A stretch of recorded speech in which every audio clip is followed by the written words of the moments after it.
So I'll hand it over to Charlotte and Hugh to talk to us about foreclosure in the US, what's happening globally as well. And I've got a fantastic presentation for us. Over to you. Thanks, Mark. This is Judge Yu from Terra Australis. And yes, we also have Charlotte today. Well, we're just going to probably talk about the foreclosure, because I know that in the US, there's been a lot talked about that, and also increasing number of foreclosures, especially in the state of California. Do you know anything about that, Charlotte?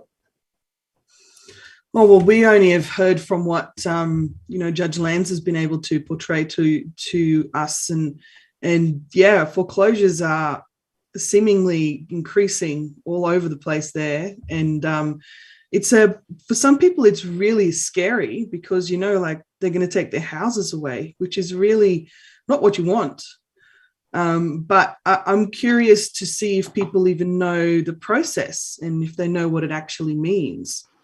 Okay, well, that's a good point. For those new to this channel, perhaps they might not know the word foreclosure.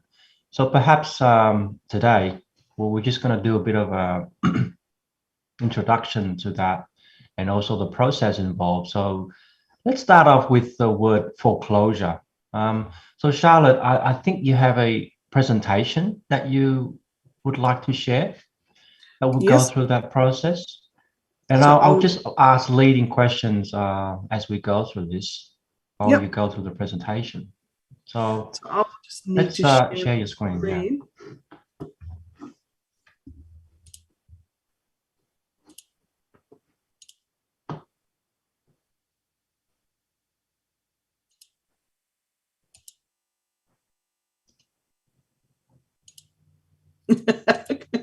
Still waiting to share screen, that's all. Oh, I probably have to allow you to do that. It's 10 o'clock, 10:30 at my time, night time. So,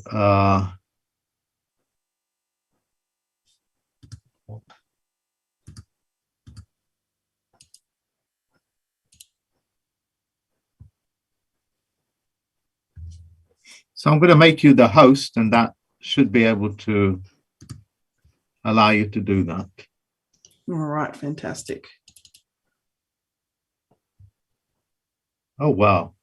By the way, what Lance said is that the foreclosures in the US is just in California is in the millions.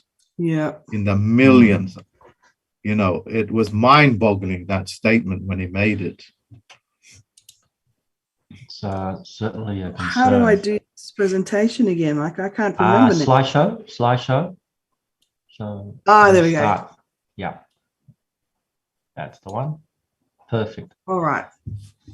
So, foreclosure. What is foreclosure? What is the process, and what can you do? Because most people don't even know what it is.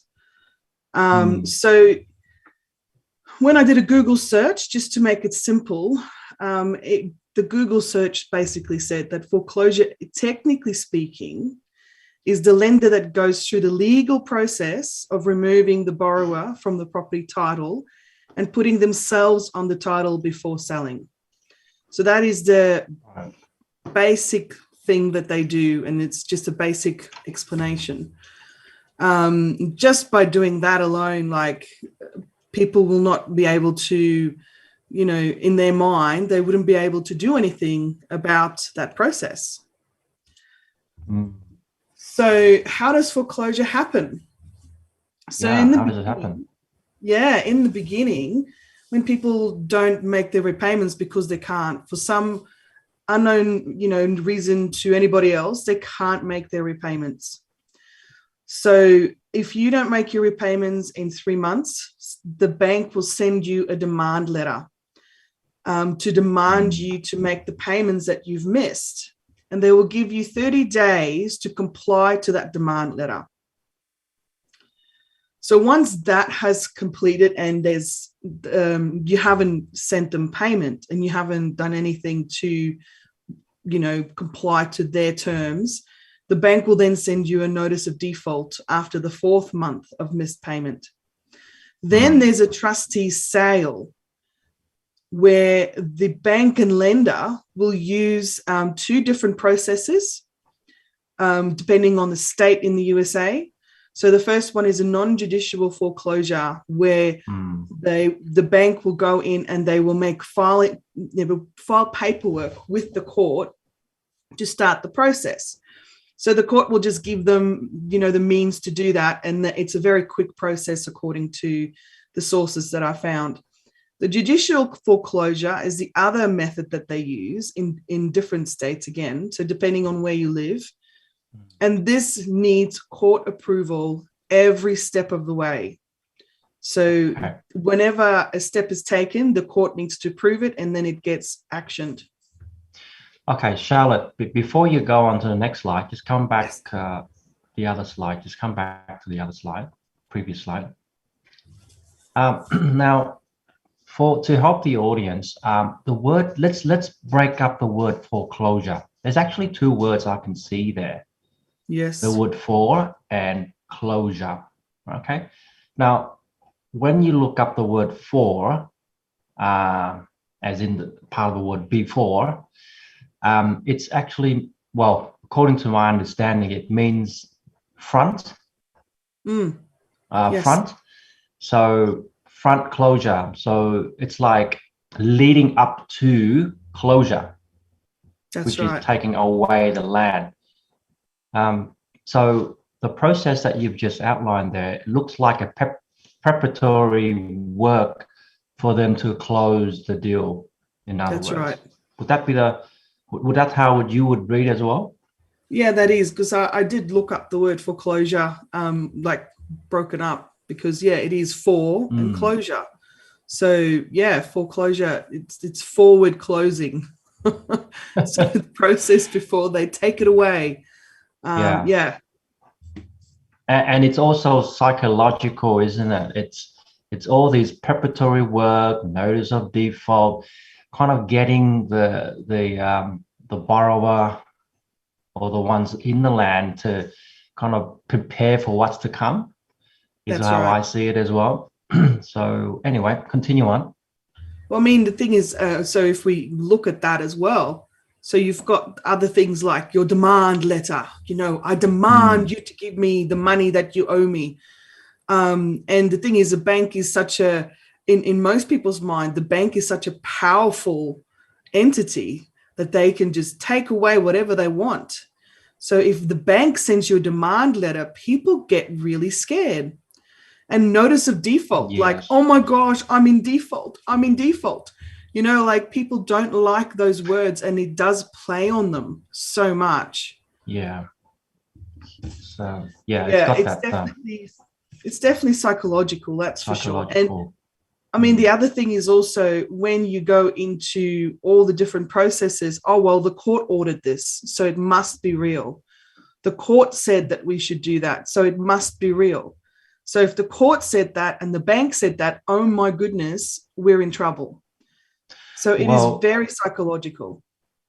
I've seen many cases where they've some of the occupants or the owner just leave before the actual foreclosure or the whole court thing comes in, because it's all this preparatory work before the closure or forward closure. And people just, can't deal with that psychological nightmare that they're going through. And this is part of that reaping, that I can see. So, that's a good point. So the next step is that it goes through a trustee's sale. So where the property is placed under public auction. And here, the bank or lender will set a minimum price for the house. So they will look at the value of the property. They will look at how much is due on the mortgage, whatever fees that they incurred through the process, such as attorney or lawyer fees, and any other like court fees that they might have. It all forms part of what they want to try and get from this property. And then once the property is sold and has a new owner, an eviction notice is sent to you who has had this property taken away from you. And they give you a reasonable amount of time to vacate the property. The But what word is reasonable? eviction. Well, I don't know what reasonable is, but their reasonable amount of time could be in 3 days. Yep. But I'm not focusing on that word yet. I'm talking about the word eviction. You know, that word eviction brings a lot of things to people. Yes. So again, all these notices, demand notice, a notice of default, eviction notices, and I can also see that there's potential manipulation when they do these auctions. So I've seen in the past plenty of price manipulation, and they have it on both sides of the deal. So yeah, just something that people have to be aware of, that what seems to be official and perhaps in their mind justified, perhaps later on when we look at this may not be.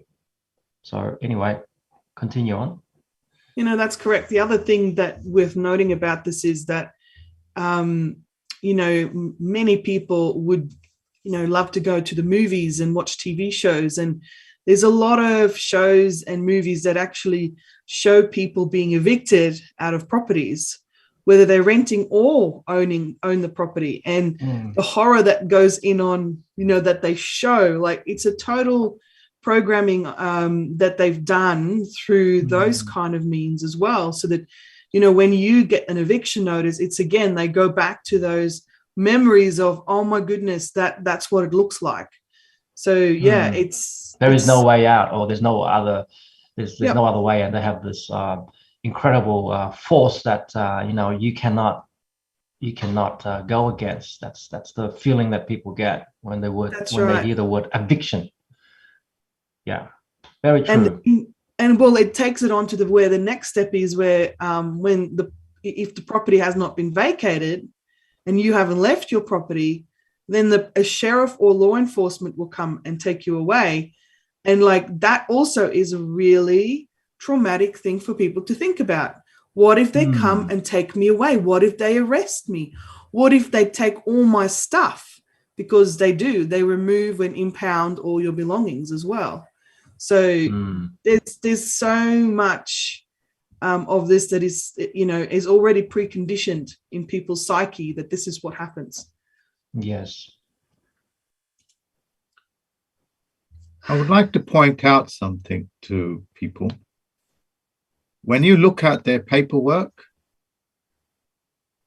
they won't say they're taking possession of a particular property. Like, I'm in a place called Forest Gate, Claremont Road, i.e. 87 or 27 Claremont Road. It will never say that. It will have your name on it. And that what they're saying is that they think that they have custody over you. So they take custody of you. Yeah. The property itself is you. And that's very tricky for people to understand, because when they signed away the all powers of attorney, they actually told the bank, you can tell us where to live, or even put us where to live. Yeah, something that we'll talk about towards the end of this, but I'll hand it back over to you. Okay, for Australia. Well, there was one thing that I didn't add into, because I mixed up my slides a little bit, but I wanted to point out that the process that they take you through to sell the property can also be done through a sheriff. So it doesn't always get done through the bank or lender. Sometimes the court orders a sheriff to take over the sale of the property. And they take it over, and they go through they talk about a term called repossessed property. So, and then the sheriff is the one involved with selling the house. So in Australia, foreclosure is not something that is actually known very much here. So it's quite rare.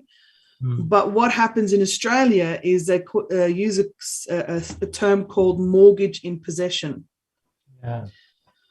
So that is very similar to foreclosure. However, what the difference is that in mortgage in possession, the name, the bank doesn't change the title name.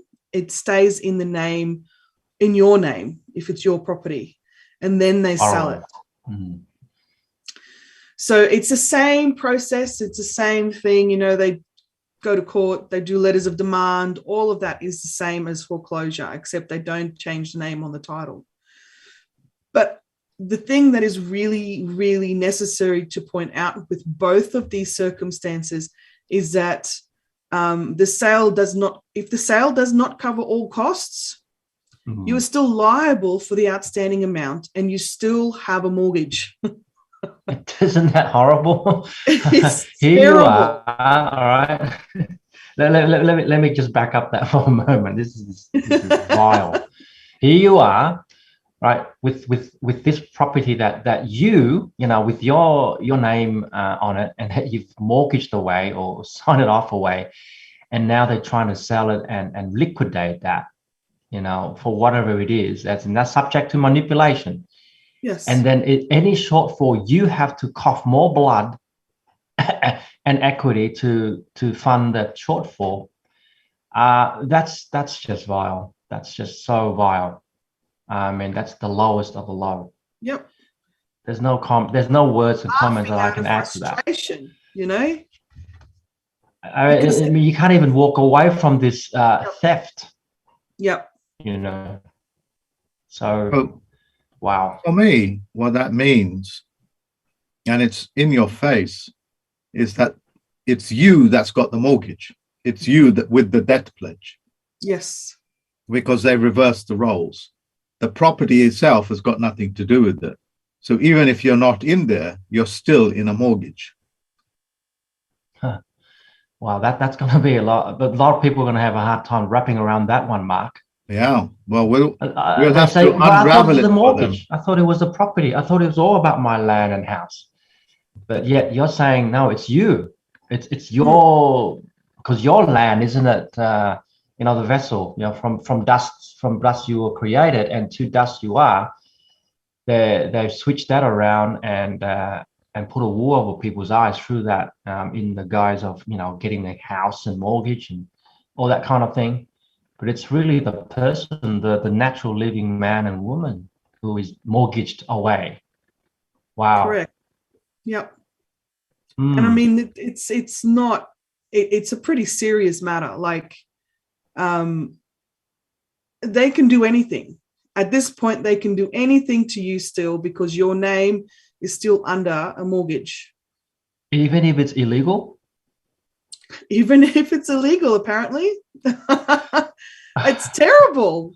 It's absolutely terrible. Like, if you don't laugh, you're going to cry over this, you know, like it's terrifying that people don't realize what they bring, how they bring this into their life, you know? And the thing is also, as the next point points out, like if the cost are also, if the property did not fulfill all the costs that they've incurred, because you have to pay all their costs. I mean, I know when you go for a bank loan, you don't only just pay for the loan, you pay for the fees of the loan, you pay for the bank's solicitor's fees and your own solicitor's fees. Like, the bank has no output. And then when they go after your property, they take everything again. And they enforce it that you have to pay for it, that you are responsible, you are doing this, and it's horrendous. It's a horrendous situation. So if you have other property, they will come after that as well. So they will try and possess that and sell that as well. Yep, that's a no-brainer. They're gonna come everything after anything that is, because it's like your assets, your properties, whatever. You've signed it off. You've signed it away. Wow. So they sustain no loss, accounting loss, and yet ask the borrower to fund everything when in fact it is theirs in the first place. They're correct. It's That's right. That's yeah. Some will find it horrible. You know, they will probably take fortnight to process and be angry. And I want you to be angry. Yes, I want you to be angry. Be really upset and angry with this because it's not right. It's not correct. You know. Oh, I'm getting passionate here. So anyway, Charlotte, continue on. So the thing is, what can you do to stop foreclosure? The first and foremost thing is get in touch with the Federal Postal Court early, because mortgage elimination takes time and manpower.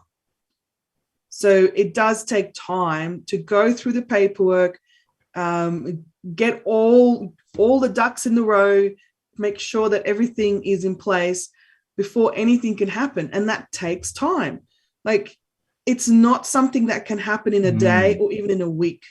It takes at least, what is it, about a month? I'd say longer sometimes, depending on the situation. Let me just back up there a moment. Sometimes, you know, especially now with people going through a lot of challenges with their work and you know, jobs and stuff with the pandemic. You know, they some of them got you know, caught up with the time factor that they were planning to do and perhaps thinking about approaching us, but they didn't realize how much work and manpower is involved. So it's not a 2 week, 1 week thing. So I just wanted to emphasize that. You'll give 90 days, but that will be minimum. Some properties, especially multiple properties in different states or provinces, can take up to 1.5 years just to find out where the mortgage is, you know, where it's originating from, because one of the hardest things we find is that these companies don't even exist. They just only exist on paper. But, you know, it's difficult for people to grasp. Imagine that, you know, you went into a shop and that shop pretended to be a bank, and it was giving money and it was taking money. But in reality, that bank only existed as long as that shop is open. You know, like a fruit and veg shop is only open as long as it's open. People think a bank is something that you can trace to its source. No. Private banks can just simply set up, create a private agreement, and just tidy up and leave. It's like Lloyd's of London. How many of you know about Lloyd's of London? But Lloyd's of London does not exist. So you say to yourself, what is that building? And that the people will come out and say, well, that's Lloyd's. It's not Lloyd's of London. Mm-hmm. Your insurance is with Lloyd's of London. So who's Lloyd's? You never had an insurance policy with them. You never had a mortgage with them. The whole thing is perpetrated on a massive open air fraud that is quite literally breathtaking. Wow. Yeah. That's right. Well, I mean, the thing is also that, you know, as Mark said, you know, sometimes it takes a lot of time to find all the crucial bits of information to move forward with eliminating a mortgage. So it's not simple. It's very complicated, and it needs knowledge. And, you know, so it's really, really, really crucial that when you go to do this process with the Federal Postal Court, that you have all your paperwork ready and on hand, and more, because sometimes there's more information needed from you to move forward with the mortgage elimination. So, and you have to be willing to learn. It's so important that you need to be willing to learn to move forward. And you have to be emotionally and psychologically ready for this, because it's only for those who are strong of mind and have conviction to move forward. What do you say, Hugh? The last point is so important, and I want to talk about that a bit more with you and Mark. This process is not a passive process for the claimant, which is you folks out there. It's not like the traditional client, solicitor, lawyer, and then you just be quiet and let them do all the work, because of course they've taken the power of attorney over you and they're your mouthpiece. Now this one involves the performance of the clients in that respect. So but that's just one component. The other component is the emotional and psychological preparedness, which is something that perhaps Mark would have more comments around that, to give it closure. For sure. What I would start with is this. We know a mortgage is a debt pledge.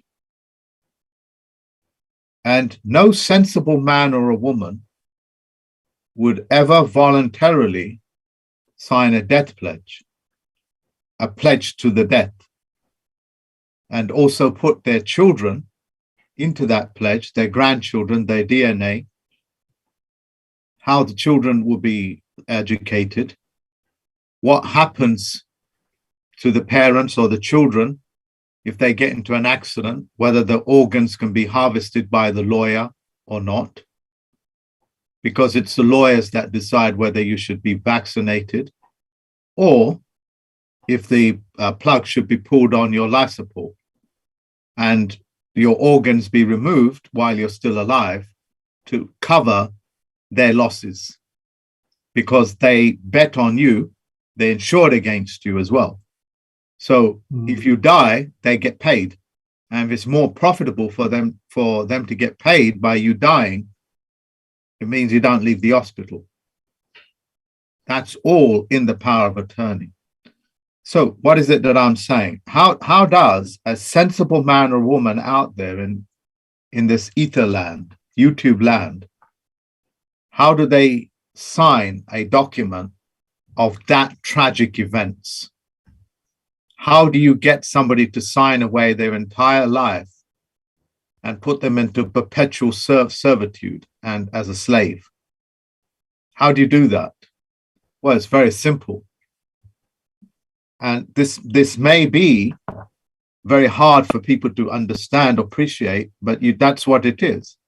It's because your thinking has been so dummified, so stupidified, that you don't even know the difference between a debt pledge and a mortgage, because there is no difference. Once you grasp that how incredibly dumb you are, how incredibly stupid you have been historically, how easily you was conned, because all the way from the schools right up to now, they never told you what a debt pledge is. If you can make that swap and you realize little buggers, they sold a debt pledge and put my children in it as well. If you can have it in your gut to realize you got to wring their neck for what they did, you'll go forward. You'll be successful. You become superficial, or if you're superficially interested in what we do in mortgage elimination, you won't make the journey, because superficial people don't have any standing. That's what I would say. Yes. So if you feel that you've been violated, you've been raped. Most people are okay with the experience. That's why they allow their politicians to lie to them, their bankers to steal from them, to have full power to given to an attorney. And the list would go on and on. Yeah.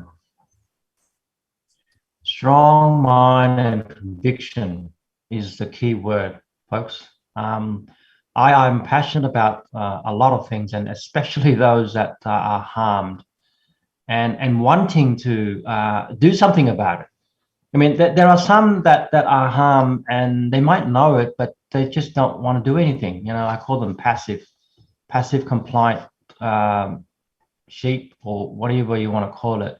But there are some that are strong-minded and has this passion to correct the wrongs, you know, and they know that they've got the valid claims, because deep down in their heart, they know this is like they identify what the word mortgage is and the death pledge, and they say, no, I'm not having that. I'm not having that in my life. You know, it's zero tolerance of death pledges, and it has to be made known. So, so is there a summary page, Charlotte? Well, or we're going to summarize it? I just want to add to this a little bit because, you know, Mark pointed things out as well as you that has an overriding name to it. It's called bullying. Yes, bullying. Constantly being bullied, and they're okay with it. Said, so how much bullying are you willing to take before you're going to do something about it? So if your child at school gets bullied, would you be okay with that? You wouldn't be okay with that. So why do you allow being yourself being bullied? You know? How do you stand up against bullies again, Charlotte? I don't know. How do you, Hugh? Because I've had an experience in the past, you know, long time ago when I was young. I called on help. I called on aid, and it was my uncle. Yeah, he was a Bruce Lee fan, and for real. So I called on his help. I knew I couldn't, you know, throw the punches because he was double my size. But I called on help, and you know, it takes courage to actually stand against the bully, because they play on that fear and whimpering down, and they drive it in to you, you know, psychologically. But when I call on help, and you need that initial brave and courage, you know, that self-determination that you will not tolerate this bully from now on. So I called on help, and my uncle gave him a nice one. He had a sore bum after that. He just did a swoop with his legs, you know, crossed like that, and he fell. And, you know, the heavier they are, the harder they fall. And yeah, like the banks, there are bullies, and they are heavy, you know, heavy indeed. And when they fall hard. And when there is a movement, of incredible movement to this, with all the people, you know, calling out all the strong mind and real conviction people to come and take away these bullies, you know, they are the banks and all their agents and corporates. You know, they're all sleeping in the same bed, you know. That's all they are, you know, so, sleeping in the same bed. Mm-hmm. You know, we can see that the police, the sheriffs, don't work for men and women. They work solely for the corporations. In fact, the position of a sheriff in these days is that of a revenue collector, to collect revenue, nothing else. No peacekeeping, no investigations into murder, no investigations of rape. Their job is purely to collect revenue. And that's happening all over the world. If you wish to tolerate it, you can tolerate it, but people like us don't. Let me ask you something, folks, out there in internet land, okay? As well as Charlotte and Hugh. We have seen World War II programs, movies, even modern day representation of what would have happened if the Germans had won the war. You know, running with the connotations of Germans and Nazis. You've seen them, especially you, Charlotte, in South Africa, where they would go up to you and just simply say, show me your papers, man. Show me your fucking papers, man, you know, in that South African accent. If you don't have it, they'll bash you over the head and stick you in a van and torture you. That was common practice. What's happening in the US? They say to you, if you don't have your ID, which is an ID, if you don't show us your ID, we're going to arrest you, and they arrest you and put you in prison and try you and stuff like that. So that's why I was so moved by these people that call themselves auditors or audits that would risk all that to show, no, that we're not going to tolerate this bollocks. Yeah, sorry about the language. But can you imagine, Charlotte, I came up to you and said, show me your papers, and you don't have any, and that now becomes an arrestable offense. That is called Nazi Germany by connotation. I say connotation because I don't know anything about Nazis. I know about Hitler. I know about his origins because I've got the paperwork on it. But what I'm saying to you is that the Americans have got themselves in a position where if you don't produce your id, your alternative character, yeah, your id, your alternative character, personality, then they arrest you. That's like a Nazi coming up to you and say, show me your papers. And if you don't have it, the handcuffs go on, and that's it. So in other words, if you don't have an alternative personality, an alternative id, an ego, which is what that paperwork represents as an all caps name or a variant spelling name of your birth name, that now becomes an arrestable offense. In other words, if I don't have a pathological alternative personality, then that would be considered arrestable of my physical body. You know, it's like me saying to Charlotte, well, prove who you are. Well, there it is. Yep. Then that is what they got you away from the general public. I mean, are you so effed up in your brain, you piece of dog shit? Sorry about the language. That you are asking me who I am? You can't see what I am? You know, oh no, you have to prove it on paper. Why?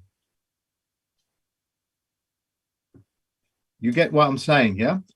It's Yep. because they want to arrest the alternative personality, the id. That's why your name is never spelt the way it is on any of your documents. It's never spelt the way it should be spelt. And they are all alternative personalities, a psychological condition created by Freud to sell you mortgages and Jung to sell you mortgages. And everybody praises them as being enlightened souls about knowing about human nature and stuff. Even the word human nature means a corporation. So have I understood have I explained to you folks what that is? It's like Hugh, you know, at nighttime after about 12 o'clock, he changes. He grows horns and he becomes like Jekyll and Hyde, which is an alternative. And that alternative thing that he changes into has a piece of paper. And that's the one that they wish to arrest. But if you know you're a man and you know you're a woman, then of course you have no alternative personality. That's why David Wayne Miller was so pivotal in what we do, because it removes the toxic language that they programmed you with. So you will pick up the language of an alternative personality, one that is pathological. and they attach that to the mortgage. That's the actual psychological process that they do. There is nobody on this planet explaining this as I am. Nobody. Yeah. That's how much insight we have in knowing what this simple thing that you call a mortgage is. We know how they started it, and we know how they're going to try to end it. If that makes sense. And how are they going to end it? We already know, because in their own manual, it says the very money that we supply you with to pay off this so-called debt is going to be devalued so much that you will not be able to pay off any of those things that you say we owe you, you owe us. And because of this, the very instrument of debt will not satisfy the debt itself. When that happens, which is what is happening, they claim all the properties of the world, and you become a tenant on this planet, renting your own furniture from them. That's the nightmare scenario that they have in mind for you, which is actually rolling out in front of your face.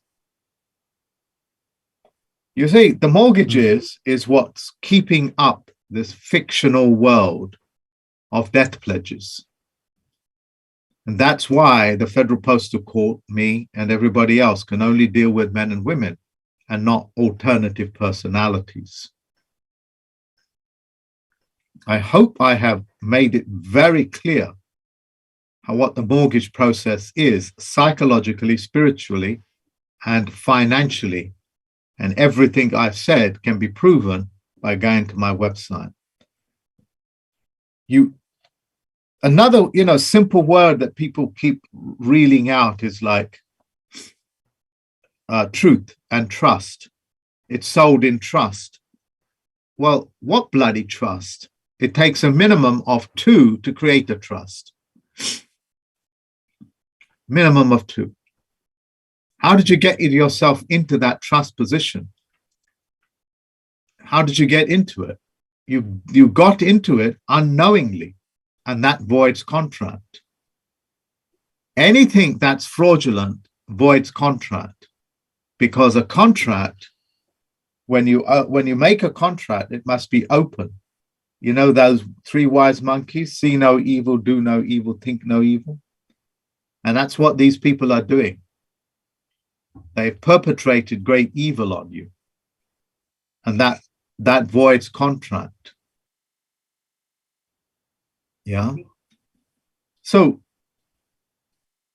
in order to get a truth to occur, these are 3 things that you have to do to go through. Something of an opinion, any opinion like a mortgage or an alternative personality, a false claim, or even a factual claim need to be put forward. And then you need 3 people to witness that that is actually a fact, what's known as a truth. And then it becomes a truth, but not necessarily a fact. So that's why the solicitor is involved to get your power of attorney. The court is involved to get your power of attorney, your consent.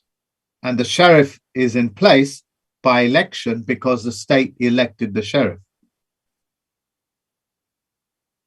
Yeah. So that is a process that nobody on the internet is ever explained.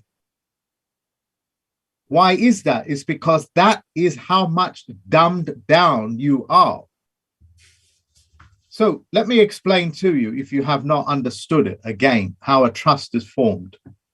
Sorry, Mark, before you go, is that the last slide? Charlotte, can you close the slide so that we can see Mark's face more clearly? This is the last slide.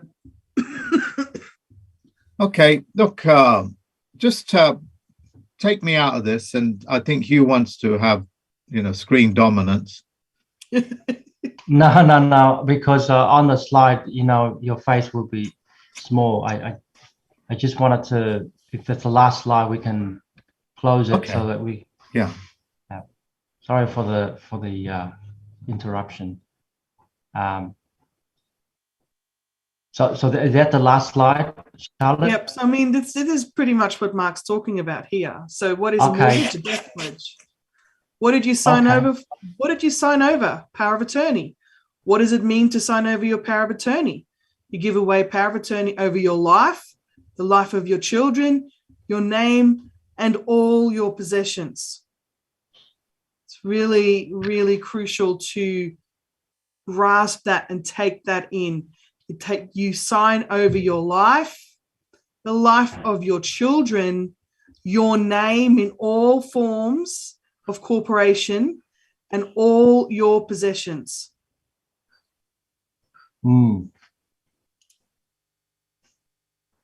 Right.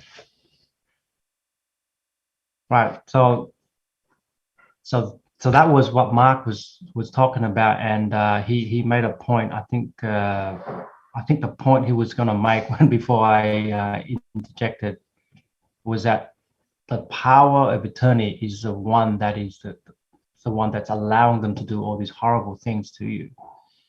And you think, well, how can they do that? You know, but they did because you've unwittingly signed it over. Yeah, that's all I can say.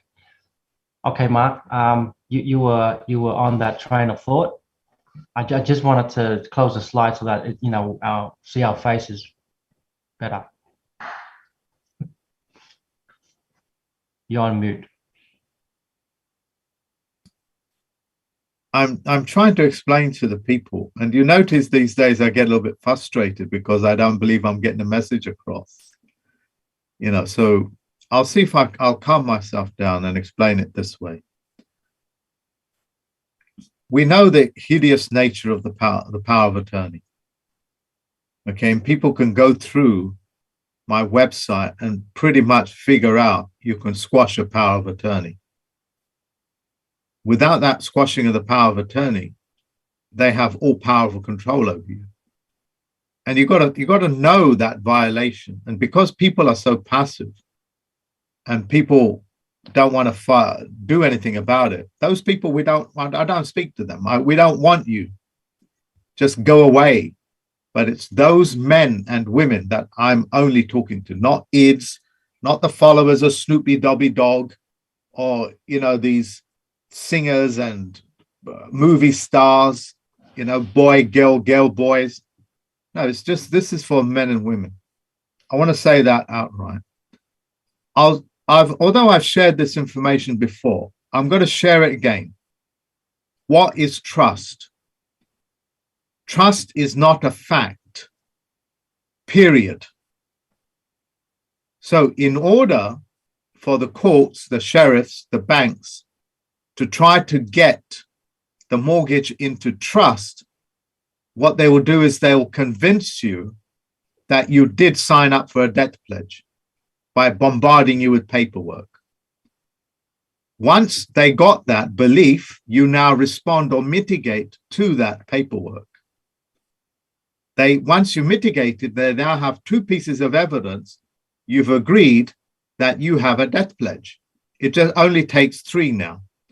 Now they drag you into the court process by taking possession of your alternative personality, which is represented by the alternative way that they spell your name.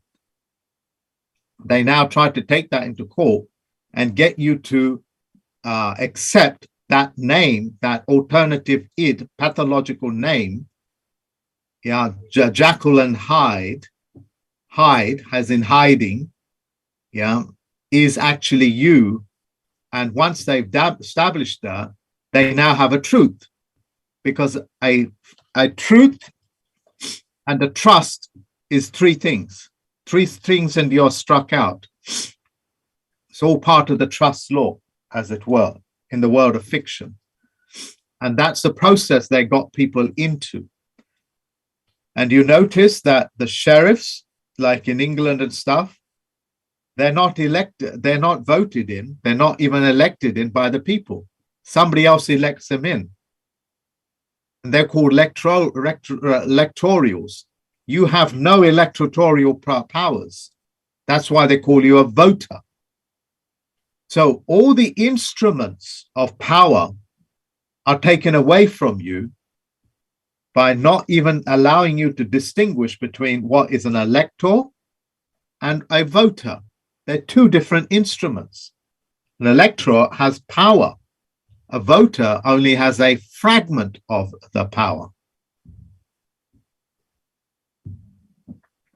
An elector has ampage, voltage, all of it.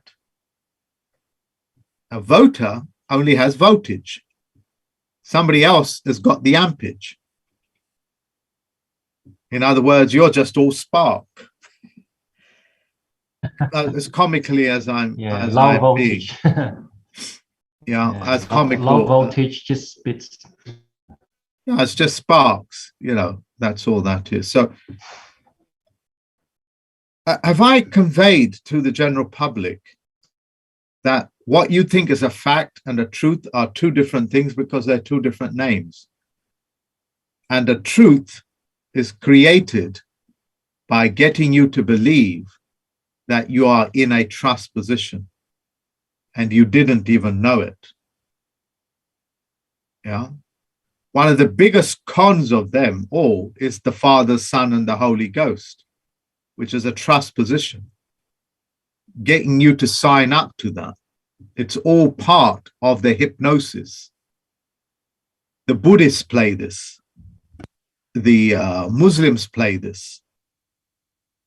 Yeah, they all play the same game in the identical manner. And that's why the Americans are just as worse off as the Middle Easterns, and the Middle Easterns are just as worse off as the Easterns, the Chinese, or whatever it is. They're all in a trust position. That's why the McDonald's Corporation in any country dictates your health, your education, and so on and so forth, calling itself with other groups called life sciences. You have no say.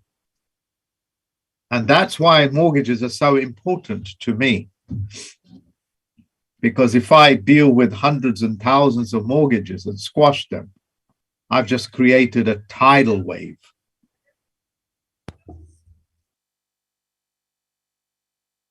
What's this background noise I'm hearing?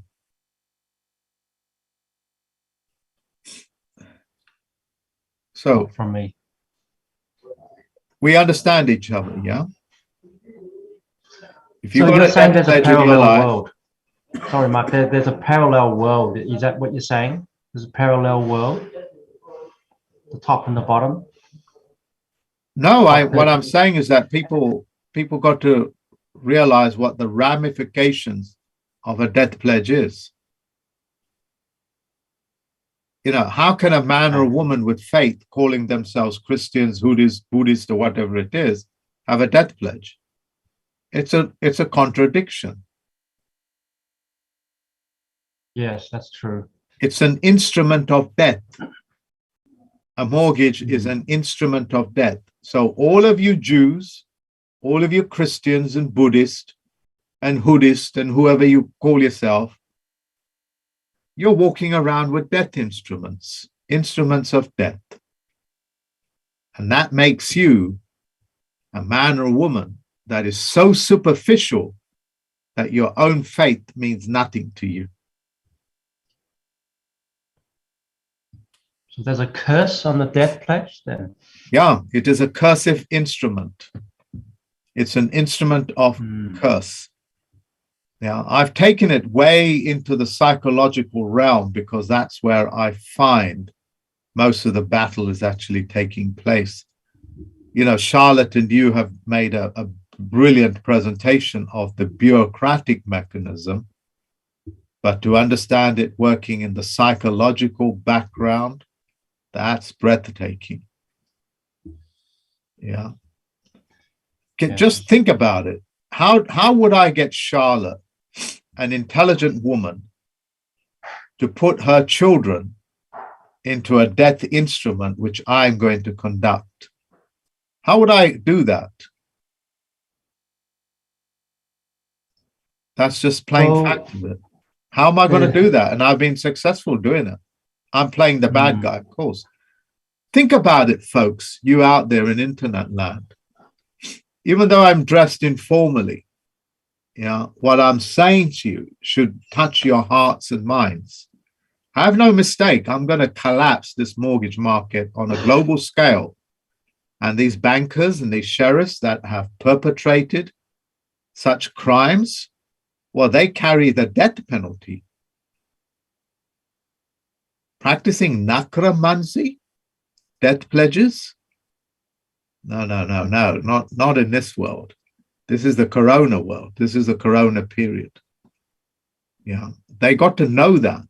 And boy, am I going to come for them. I'm going to come for them. I work day and night to fill out my ambitions. And what keeps this fictional world alive is the mortgage system. It's not the stock market, because nobody's investing in the stock market. It's not the savings, because nobody's putting money in their savings. It's not the US dollar or the petroleum dollar, because that's going to go extinct very soon. The Western worlds, with their banks, Federal Reserve banks, are upholding their necromancy world, practitioners of death practices, by the mortgage instruments. They've invested so much in the mortgage instruments to buy themselves that extra day, that extra month, that extra year. They're hoping that the general public will not be any of the wiser, that they will never wise up, that my words will never carry into the subconscious mind of the people like their advertising does. That's what they're hoping. But no, I'll win the day, because I'm creative. They got no creativity. I've got this far doing what I'm doing. So what I'm saying to you is, like, if you have faith, you've just signed it away by having a death pledge. And they successfully got you. It is you that's got the death pledge. I mean, the whole property market and also those other so-called property guru investments, they've got this all around this mortgage, and that it's something great and good to have. Like, people even brag about, oh, I've got a mortgage. I've got a mortgage. I've been approved with a mortgage. If they switch those words around, say, hey, I've just got a death pledge, it's great. Like, they don't know what they're talking about, I mean, the lack of knowledge. I mean, I know a lot of people in my family, they are saving up for death pledge. They are finding new jobs with extra jobs, 2 jobs to get a death pledge. And how many death pledges they've got, they even brag about, how many properties attached to that. So it's crazy. And that's probably the carrot stick, how people sign in for it. Not to mention refinancing. Yeah. All right. Say you've got 5 properties. You've paid off those monies that they want from you. You've paid it off. Congratulations. You now own 5 properties, or do I need to be corrected? No. I've signed a death pledge, and it's perpetual.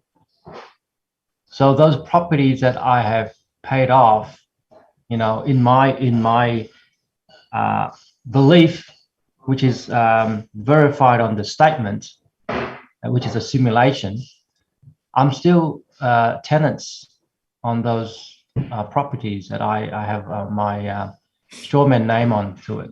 But the death pledge still follows me and my children and my health and whatever I do. So the spell is not broken yet. And of course, if they go to my website or even your website, they'll see 100% proof a mortgage has been paid off in any country in the world, and you're just a tenant on what you thought was your own house. You're actually listed as a tenant in the US, in Australia, and etc. Just a tenant. That's a rude shock for some people, because they brag about how many properties is under their name, but yet it's not. You're just a tenant. I mean, that proves that you never owned. I mean, in their system, you never own anything. They own you. You're just servicing what they claim on there. So that's a double whammy. That's a double whammy hit. So that's the fiction world. That is the fiction world. But we have a better system. We have a system that is factual. We have a technology that will break these spells, and we know that this mind game that they play and these dirty tricks that they thought up. So I think I like this presentation, Charlotte. It's a well punchy, straight to the point, and those new to this space, it's an opportunity for them to research more and check out Mark's website and my website as well, yourmortgagegone.com. One of the best things people can do is get themselves out of that trust position by quashing their power of attorney, all powers of attorney. What a horrible thing. Yeah, just squash that, then go to my website, study it. Yeah, and the Live Life Claim, a very powerful document. Learning how to dictate your terms and conditions, ask questions. The ultimate of this, the culmination of this, for me, is that these people need to go to prison. What other conclusion is there? People that endanger the world and other people are walking, talking public hazards. Yeah, hazardous chemicals are being taken away into a storage facility or destroyed or burned up. So anything that's hazardous must be eliminated from the public, so that there's no harm done. I mean, insurance, which is the word insurance is actually a poison word, but people understand what insurance is: to protect from harm, or to compensate those that they harm through insurance policies. So as you say, Mark, I fully concur with and agree with the statement that any hazardous people with their corporates and instruments of death must be put away for the safety and equity of the people. Full stop. Thank you. Any last words, Charlotte? Well, I think a lot of people, when they go through, they want to buy a home, and they think the only way I can get a home is through getting a mortgage. And then they go through the process, they go to the bank, or they go to a mortgage broker. So for all the mortgage brokers out there, you're a death pledge broker, just so you know. That's a pretty damning role, so be careful.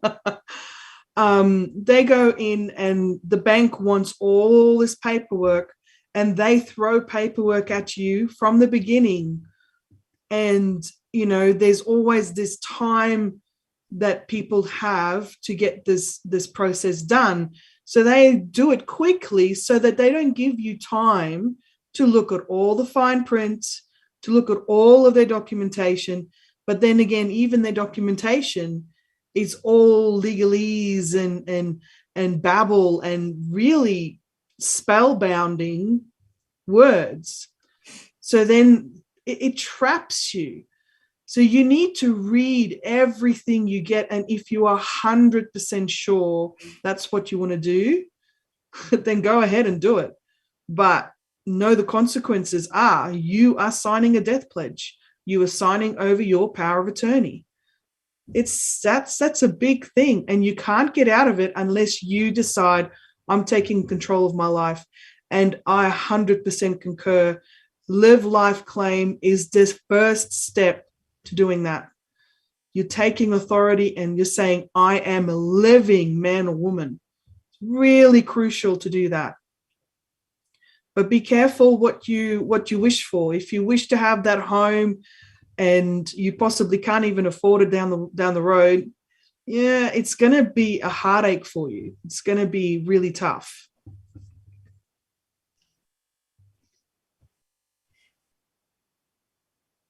Thank you. Until next Thursday. Good night, folks. Good night, everyone. Everybody. Thanks for your time and attention. Bye-bye for now. Bye, everyone.